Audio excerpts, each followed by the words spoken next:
Peace, everyone. So I've just finished this book here, The African Slave Trade.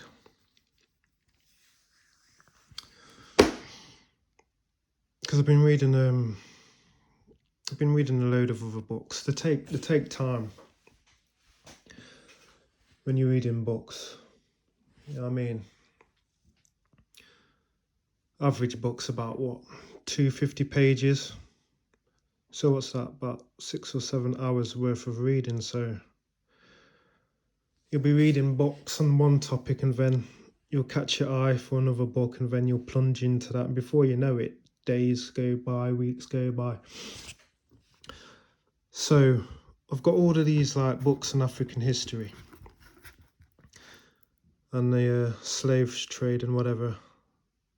And I thought to myself, look, man, I've got to start reading these books at one point. So I just put the other books down for a second and just started to read on African history and go deeper into it. Now, obviously, this topic here is dear to my heart because I'm a descendant of this horrific trade in human beings. Because my dad's a black man from Jamaica. So coming from Jamaican heritage and all of that, you know, you got to do like your homework. You got to understand your peoples them. So anyway, the African slave trade. Look at the front piece, the picture. I'll try and zoom that in. I should have really done this in a day to get better light, but you know, obviously that's taken from an engraving. But can you imagine that? For 3 months. Chained up.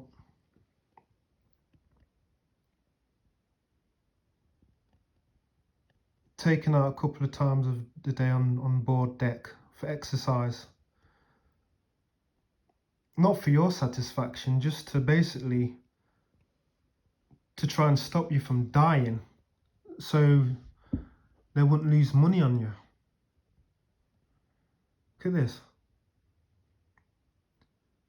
Sleeping in your own and everyone else's defecation, vomit, blood, urine,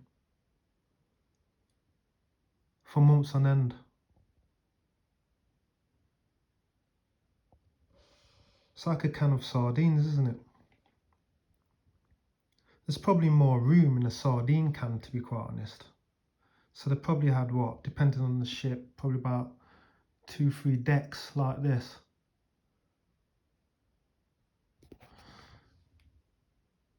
Yes, it's one of them things that I don't know. I've probably been putting it off because it's you start to get emotional. You know what I mean? I think that ancestor memory starts to get triggered, and sometimes you have to put the book down. To be quite honest with you, because you can't get over the inhumanity of it all. It's like, wow, man. It's like, wow. It's one of them subjects where, you know, you watch movies like Roots and stuff,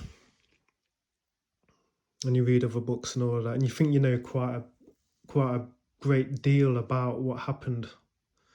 But the more you read, it's like a bottomless pit of depravity against us. You know what I mean? I'm ceased to be amazed of what's been done to us. To be alive, to be one of the descendants of this Atlantic slave trade, and everyone who's a descendant of what happened. Every time you look in the mirror, you're witnessing a miracle. Life's a miracle anyway, full stop.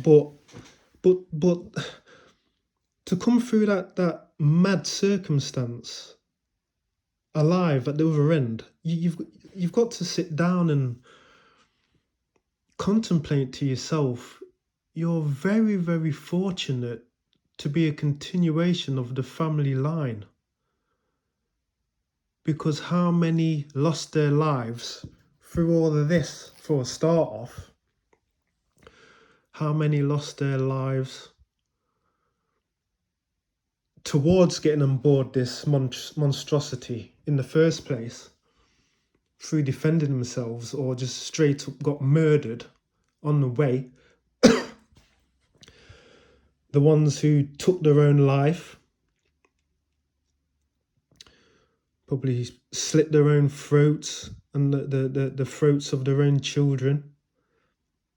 The ones that threw themselves overboard, plus the babies with them, because they knew what was going to happen at the other side, and they just didn't want no part of it. The horror.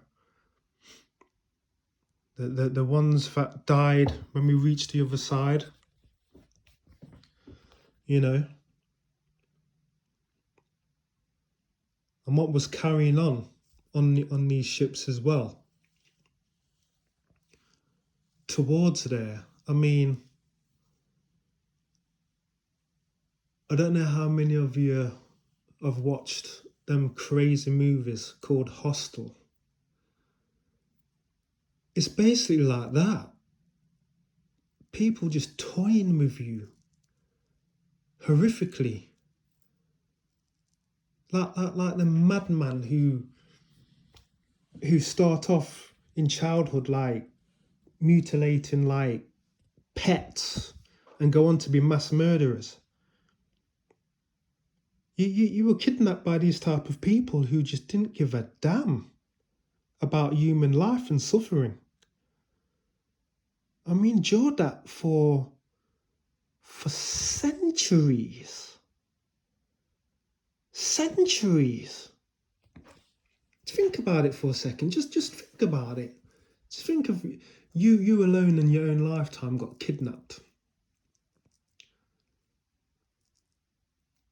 Got sexually assaulted over and over again. Got mutilated.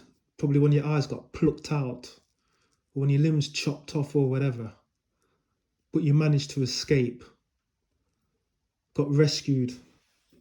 Brought back to civilization and whatnot. And he was probably in an ordeal for, let's say 2 days, by some crazy group of mad people. Can you imagine it? Just you one, not any of your loved ones, just you yourself. You'd never be the same. You'd be an absolute wreck of a person. You'd have flashbacks, probably wouldn't want to go to sleep at night because of the nightmares or whatnot. Now, can you imagine that? For a duration of your life, watching it happen to your children being sold, probably being booked out forcibly to impregnate some other, I'm not going to say slaves, because we're not slaves. We were never slaves. We were prisoners of war. Human beings.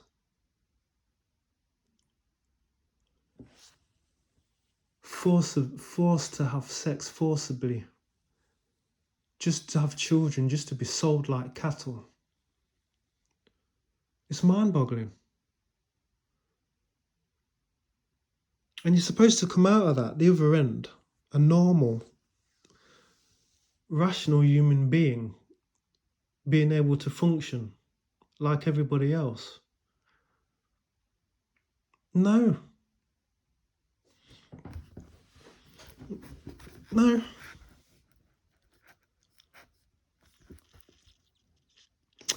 No, it's like what Dr. Joy DeGroy said, post-traumatic slave syndrome, man. We're a damaged people. Miracle to be here. Man, I haven't even got into the book yet. I ain't even got into this book yet, man. But sure. So yeah, the African slave trade. I think this was an elaboration on one of his earlier books. I think it's called The Black Mother, or The African Mother, but I think it's called The Black Mother. I'm pretty sure of it. Another one of his books about the slave trade. And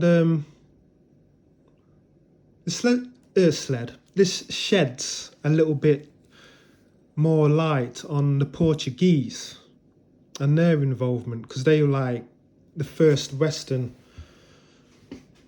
industrialized country to basically come and bother up the place with the farce up selves. You know what I mean?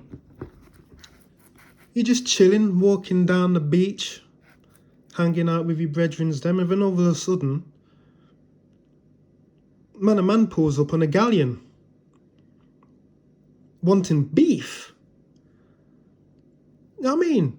Clapping up your mans with short swords and carrying people off and all of this madness, you know, because of the slavery that was going on. So, right, so there's a lot of slavery going on anyway between the Europeans amongst themselves, with the Barbary pirates that was going on, giving slaves to the Ottoman Empire at the time, the big shots of civilization at the time. People getting taken from coastal villages, even in England, taken to like places like Tangiers and Algeria and stuff like that. That's a history that's not spoken about. Not many people know about that type of thing. That's another story in itself. But when they got to Africa now, this guy's explaining that they encountered a mighty force within the African culture. All of this man and man swinging from trees, not knowing jack about nothing. They came with civilization and basically like the Scarecrow in the Wizard of Oz, they gave us brains type thing. No. That's complete BS. If you study the early African nations, man, we were like into metallurgy and every damn thing anyway. You know, that's why I don't think many people understand the European nations didn't permeate into inner Africa until what?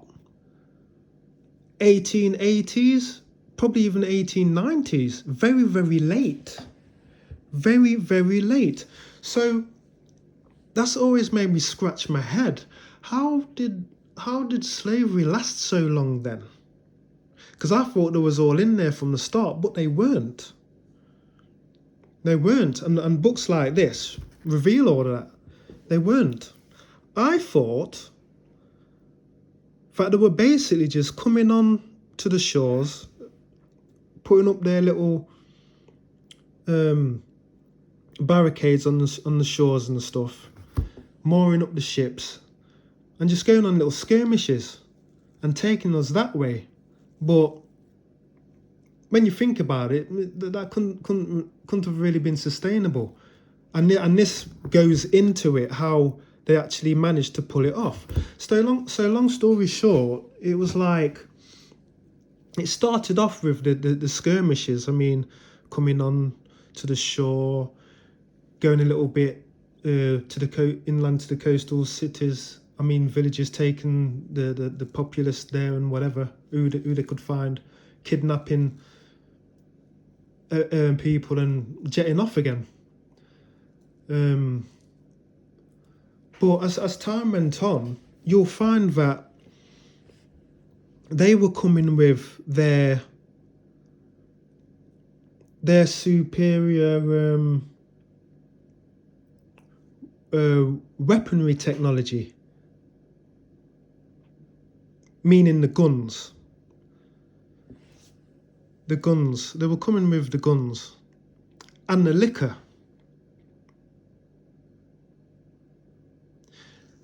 Now, look at all the poor neighborhoods throughout America, and basically everywhere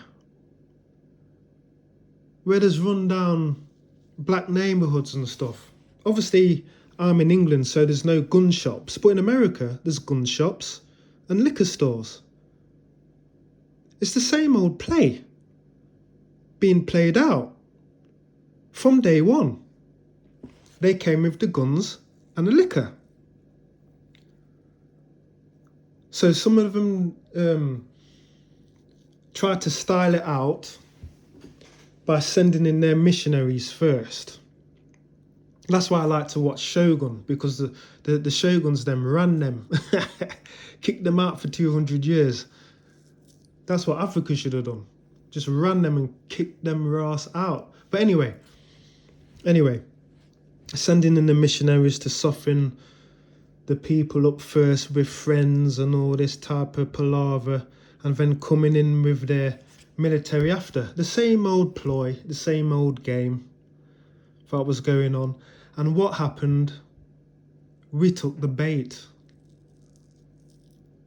Our leaders took the bait. Because of our little skirmishes with each other, wanting to get the one up on our brother from across the way. You know what I mean? I'm going to take these arms off my man and I'll be able to dust up my boy from across the way type thing. So I'm keeping these guys good books, even though after dealing with these Europeans for a while, we knew that they were no good. And we knew what they were up to. We kept them around. So what was the bargaining chip? We'll give you so much guns and crappy linen and whatever it was that the Portuguese were trading with at the time, just for goodwill, and liquor to booze everyone up. We'll take the guns and liquor, but the Portuguese wanted manpower in exchange. So what do we do now? What do? We go in there, we war up with ourselves, take the captives and bargain with the captives. So they do their raids first. They get their slaves that way. The other way, they do the bargaining. But the bargaining gets more intense over time. Now it's like, I'll come and help you type thing. Give you more manpower. So the Portuguese go on skirmishes with some of the tribal chiefs, them, help them out. If I scratch my back, you scratch mine type of thing. And what made it worse now is when they reached the Americas. Now they've opened up a whole new continent, and the Indians over there are dying out. They're bringing their own people over from Europe. They can't handle the pressure. But we're strong people and agricultural people. We know how to work the land. We know how to build and all that type of thing. So the floodgates open. That's when it became a problem. So they're coming in there now, muscling their way in, bargaining their way in. And we're like fools now. are compromising themselves. Other mans now are like making bargains with them, and tutus now. The other Europeans are coming in now. The Dutch having beef with the Portuguese now. They're helping or offering better contracts than the Portuguese. And before you know it, it just turns into one big mess. One big mess. To the point where populations are going down. Now you're having to go inland now to bother up other peaceful people. Taking innocent people. Before you know it, you're going into and wiping out whole villages. To the point where, which I didn't know, they were going all the way through Central Africa over to the East Coast and taking people from Mozambique area and around them coastal areas and on the East Coast and going through middlemen in the interior and then all the way over to the West Coast in the holding cells, waiting for up to 3 to 6 months for the next shipping to come in to take them away. And then obviously being branded as part of the British African Trading Company. Oh man, I forgot the initials that was branded, but I think it was some English duke was branded with his initials on the captives. These people are feisty, man. So all of that was going on, and before you know it now, you've been warring with someone for like decades, centuries.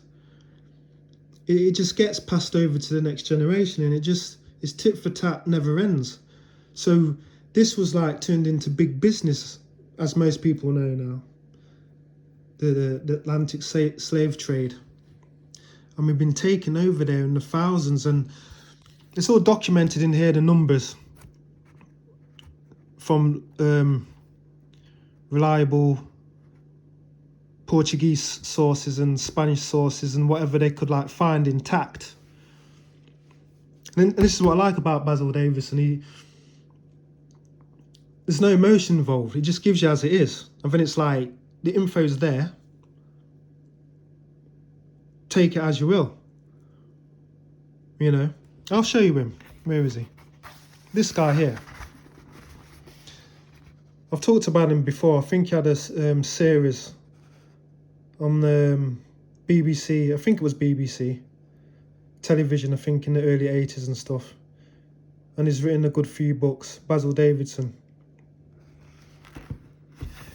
You see me, I don't really care where I get the info from. I don't really care. As long as it's truthful. And as long as I can back it up. Because if this was a book of lies, I'd tell you straight up, I've read this book and it's BS. And I'll tell you why it's BS, blah, blah, blah. But it's full of notes. He's got his bibliography in there, where he's got all of his info from, and you can go and verify it for yourself. Simple and plain. Whether the person's blue, black, pink, he gets his sources from Europeans and Africans alike. It's more like one of them renegade journalists going against the grain of the accepted histories that's supposed to be put out there to, you know, swerve everyone from what really happened. But it just tells it as it is, man. And that's what I like about him. So yeah, I mean, go and buy the book if you're interested in this type of history. Zoom that in.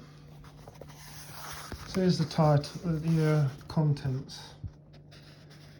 Fact and fable. You've got subheadings there. Old States of Africa. The years of trial. Gold, elephant's teeth. You know, the stuff we were trading with. The tusks and whatever. Manner of trade.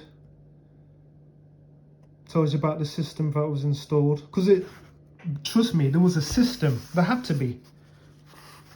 And he documents it. There was a steady system going on. I give you so many slaves for so many guns. to the point where he shows how much trinkets and guns were worth per one slave at certain periods of time. It's all in here. East Coast fortunes. Talks about Zanzibar and stuff. Frontier of opportunity. Now this is a very interesting chapter in this book. Talking about the old Calabar all around the Nigerian region. And his people call themselves the children of God. The Arrow people. Very, very interesting. Because even I didn't know about in some regions of Africa that when some of the chiefs died, they took their servants with them. Basically, it was a ritualistic sacrificial death. The slaves, not the slaves, the servants. You know what I mean? I've got slave in my head now because of this book. The servants died with them. Voluntarily at first, it was an ancient custom. But then it started to turn a bit nasty to the point where it just got gruesome. I think captives were being thrown in as well. So you sometimes had 500 people getting slaughtered at a time as part of this ritualistic burial with some of these chiefs. You know? So I'm not into all of that anyway. Getting buried with the person that you served and all that. I think that's foolish, but apparently it was part of their custom. So, you know, some you know, people would say, oh, he's a white man, he's lying. We didn't sacrifice ourselves and blah, blah, blah. But when you research it, it's the truth.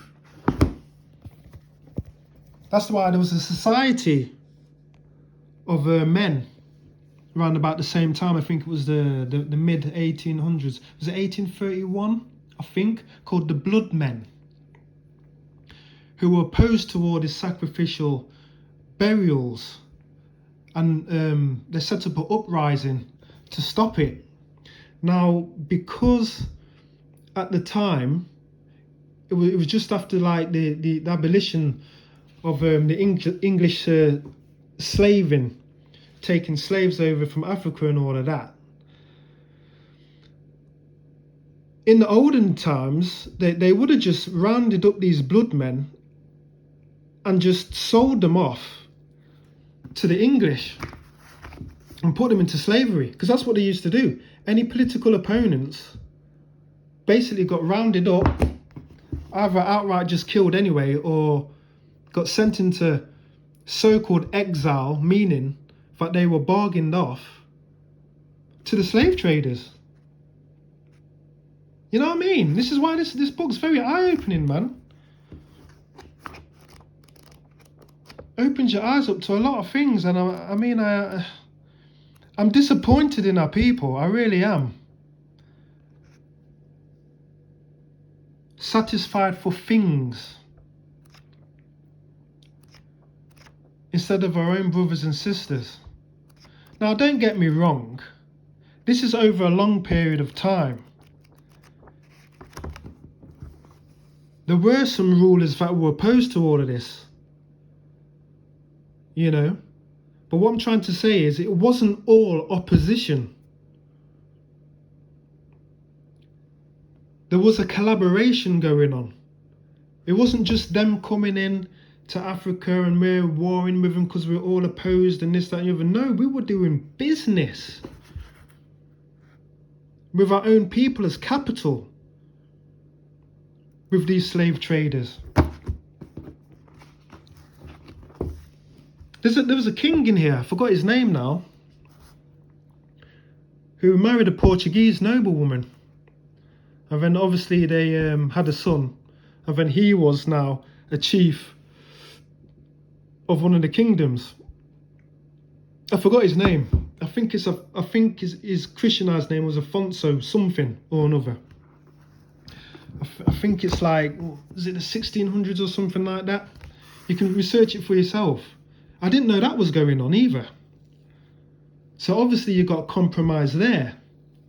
Once you marry now into the royal families and stuff, I didn't know that was going on. That was very eye-opening. So all of this is going on. All of this is going on.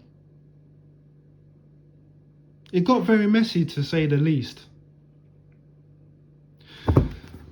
But yeah, I mean, so obviously I've, taken note of the other books where he got his info from and all of that, and I've ordered some of them to carry on my research of this dark period, this hiccup in the original man's history. So there he is, Basil Davidson. Get some of his books for unbiased research. Compare it with your Afrocentric scholars. Compare it with the other European scholars that try and twist it their way. So you can get all points from all angles. So you can get like a wholesome picture of what cracked off. But yeah, man, I mean, this is why I read, this is why I study. You're always getting illuminated, and you're always taking a degree up that spiral staircase of knowledge. Very, very eye-opening book. Very, very shocking, to say the least. But now you understand, after reading this, why Africa is the way it is now. You understand. Because all of this unity was going on anyway. The Europeans just acted as a poultice and just pulled it out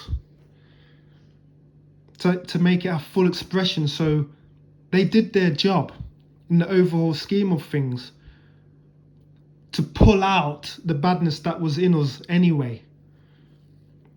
So now we can see what was in us, so we can now at least try and remedy it by correcting what happened in history. Because if we carry on with that same type of mindset that got us into all this mess in the first place, you're never going to get anywhere. That's why everyone's getting into Africa now and just taking a pick all over again, because they know what happened. They know us inside out.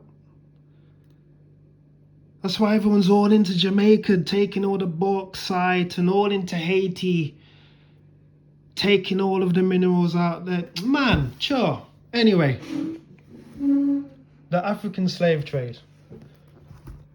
Brilliant, brilliant book. It's very, very sobering